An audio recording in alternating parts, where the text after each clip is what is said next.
Greetings everyone. Have you heard of the fact that the majority of an enterprise's overall carbon footprint depends on the health of their supply chain? That is, what is the footprint of the suppliers and other players upstream and downstream?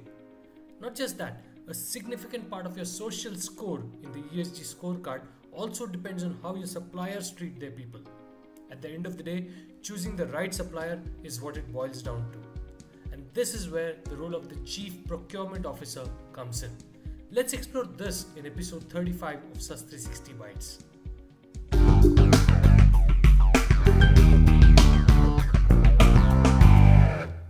Typical supplier or vendor selection in most enterprises is executed by the procurement heads, and the criteria that has conventionally governed their choices are cost and quality.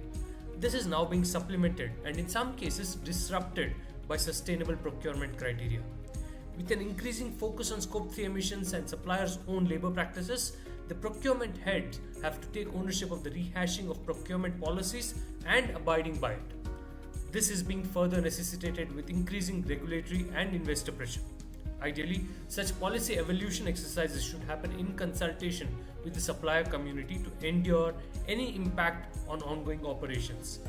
As with any business scenario, the supplier community will align itself with the new procurement guidelines if they see it making business sense.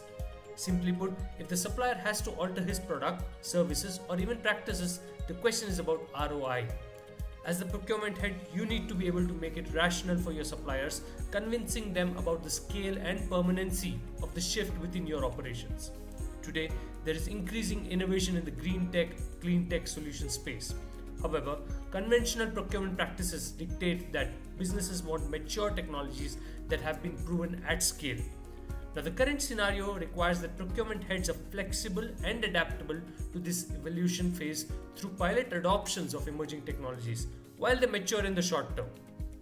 Replacing the conventional supply chain inputs with sustainable alternatives will typically be expensive. Most often than not, the sustainable alternatives have higher capex implications but are opex efficient. A life cycle cost of the alternatives has to be conducted, including the gains from alignment with regulatory, societal, and investor demands. Now that's a wrap on this episode of SAS 360 Bytes. Hope that was 2 minutes of your time spent well. Till the next episode, take care and stay safe.